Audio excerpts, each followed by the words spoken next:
मामला हुआ था। एक मामला तो ये था कि जो मृतक परिवार है उसको केवल मुआवजा देने की बात थी कि इसको मुआवजा किस किस माध्यम से कहाँ से दिया जाए और क्या उचित है क्या अनुचित है। यही फिल्टर होकर के कल प्रशासन से वार्ता हो गई थी। फाइनल हो गया था कि इनको मुआवजा दिया जाएगा, जो शासन से मिलेगा वो डीएम साहब रिकमेंड कर देंगे, जो हमारे पार्ट से दिया जाएगा वो हम देंगे और जो दूसरी कंपनी है यूनिट वो अपने पार्ट से देगी। और देखो ये टोल किसी मेरा नहीं है, ये किसी कंपनी का नहीं है, ये पब्लिक का पैसा लगता है टोल में, रोड में और टोल में सारा जो है पब्लिक का पैसा है और पब्लिक की सुविधा के लिए ये पैसा लगाया जाता है।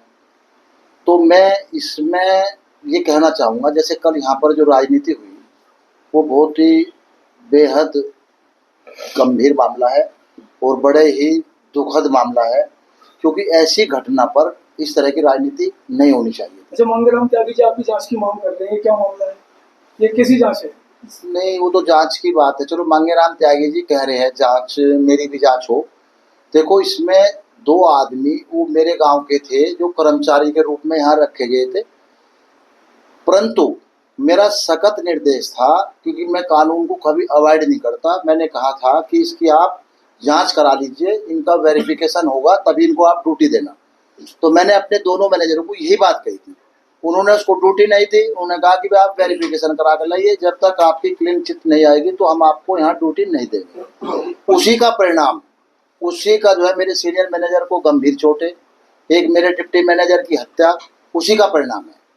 और उसी का जो परिणाम ये हुआ, उसी बात को लेकर के कल यहाँ सब कुछ तय हो गया था हमारे प्रशासन के बीच में। तो इसके बीच में मांगेराम त्यागी जी यहाँ आ जाते हैं और बाहर गेट पे धरना देना शुरू कर देते हैं। किस बात को लेकर के कि कर्मचारियों को लोकल रखे जाएगा। कोई बात नहीं, हमने कहा लोकल रखे जाएगा, पर एजुकेटेड जो एज पर रूल है, जो हमारा एग्रीमेंट कह रहा है उसके तहत रखा जाएगा। और दूसरी बात, वेरिफिकेशन कर रखा जाएगा। भाई हम वेरिफिकेशन करेंगे, अगर पुलिस केस है तो हम नहीं रखेंगे, कहीं कोई मामला दर्ज है उसको भी नहीं रखेंगे, ये हमने साफ कहा। परंतु मांगेराम त्यागी जी ने उस पर दबाव बनाने की कोशिश की और दूसरे को जो है वहाँ पर नारेबाजी और गलत तरीके से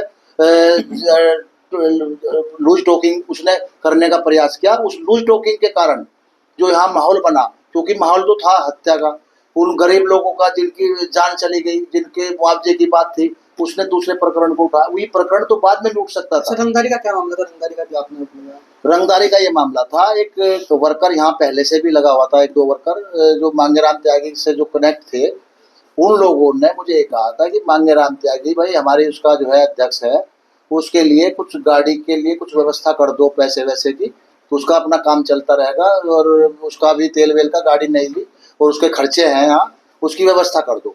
मैंने कहा भाई देखो, अगर मैं भी व्यवस्था कर दूंगा, यहाँ मैं लोकल हूँ और मैं जो है कभी इस तरह की व्यवस्था में शामिल नहीं हुआ, ना मैं ये काम किए, मेरे पे तो एक भी आरोप नहीं, मेरे पास तो मेरे को 151 का भी कहीं कोई मुकदमा नहीं, मेरे पे तो कोई, आप ये बता दीजिए मैं किसी की दलाली नहीं की आज तक। एक दलाल कोई बता दो, किसी के थाने की, तहसील की या किसी भी चीज़ की मैंने कोई दलाली की हो, एक आदमी कहीं पूरे जिले में मीडिया के माध्यम से किसी माध्यम से बता दो, कहीं सबूत के साथ कह दो इस बात को। और रही बात मांगेराम, वही मांगेराम जी है। मांगेराम जी ने एक भूनी टोल प्लाजा पे कहा था कि लोकल लोग नहीं लगने चाहिए, लोकल लोग नहीं लगने चाहिए, लोकल लोग गुंडागर्दी करते हैं। आज वही मांगेराम त्यागी यहाँ कह रहा है लोकल लगेंगे और वे बिना एजुकेशनल जो लगे हुए हैं वे भी रहेंगे, और जिनका वेरिफिकेशन नहीं हुआ उनकी वेरिफिकेशन की क्या जरूरत है जब ये पहले से लगे हुए हैं। भाई हमें तो जो है जो आदेश है, जो निर्देश है, जो एज पर रूल है, जो कानून कहता है, हम उसके अनुसार ही काम करेंगे, चाहे भले ही कुछ भी इसका परिणाम हो। ये सारी व्यवस्था कानून की है और भारत देश में कानून का राज है।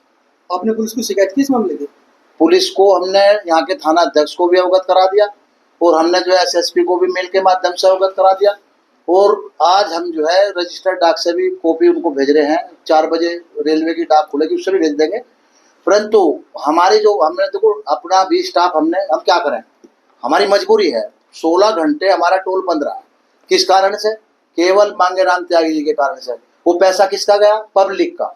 वो मांगेराम त्यागी का पैसा नहीं था, वो सरकार का पैसा हो, सरकार का पैसा हो, पब्लिक हित में लगता है, ठीक है। वो पैसा जो है जो गया तो पब्लिक हित में लगना था। करीब 14 लाख रुपए का, इसमें 14-15 लाख रुपए का नुकसान है। ये नुकसान केवल उसकी वजह से हुआ, जिसकी वजह से नुकसान हुआ। मैं इसमें कानूनी सलाह भी ले रहा हूँ। अगर इसमें कानूनी कुछ ऐसे दाव पैच आएंगे तो हम इसका जो है रिकवरी के लिए सूट फाइल करेंगे मांगेराम त्यागी जी पे, क्योंकि उसने बहका फुसला और जो है सब कर्मचारियों को यहाँ से हटाया। उन कर्मचारियों का जो रोजगार चले गया, उनका क्या होगा? ये मांगेराम त्यागी के कारण जो रोजगार गया, जो उनको भगा फुसला करके लेके चले गए। तो अब हमें तो टोल रन करना था, तो हमने यहाँ के आसपास के जो 15 किलोमीटर के एरिया के लोग थे वही भर्ती किए हैं अभी भी। और जो जरूरत थी, जो हमें जो टेक्निकल लोग थे, वे अपने अन्य टोलों से रात रात में बुला करके रात 12 बजे हमने टोल रन किया। और 20% कर्मचारी ड्यूटी पर जो है यहाँ पर जो थे पहले से, वे वापस आ गए, वे हमारे साथ है और हमारे साथ खड़े हैं। और हम साफ कहना चाहते हैं कि हम दोहरी नीति नहीं चलेंगे। कहीं मांगेराम त्यागी जी ये कहेंगे कि लोकल नहीं रखे जाएंगे, कहीं कहेंगे लोकल रखे जाएंगे। हमारे से लोकल से और बाहर से कोई मतलब नहीं। जो आदमी, जो बच्चा, जो स्टूडेंट जो क्वालिफाइड करेगा, वो चाहे बाहर का है, चाहे मेरे पास का है, चाहे इस टोल से 100 मीटर दूरी का है, वो रखे जाएगा। जो अपने नॉर्म्स पूरे करेगा उसको हम टोल पे नौकरी देंगे, निश्चित रूप से देंगे। और अब वो कहे उन कर्मचारियों को रख ले जो यहाँ चले गए, अब ये कहाँ जाएंगे?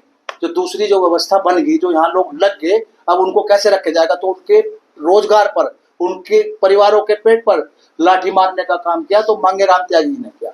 इसका जिम्मेदार मांगेराम त्यागी। धन्यवाद।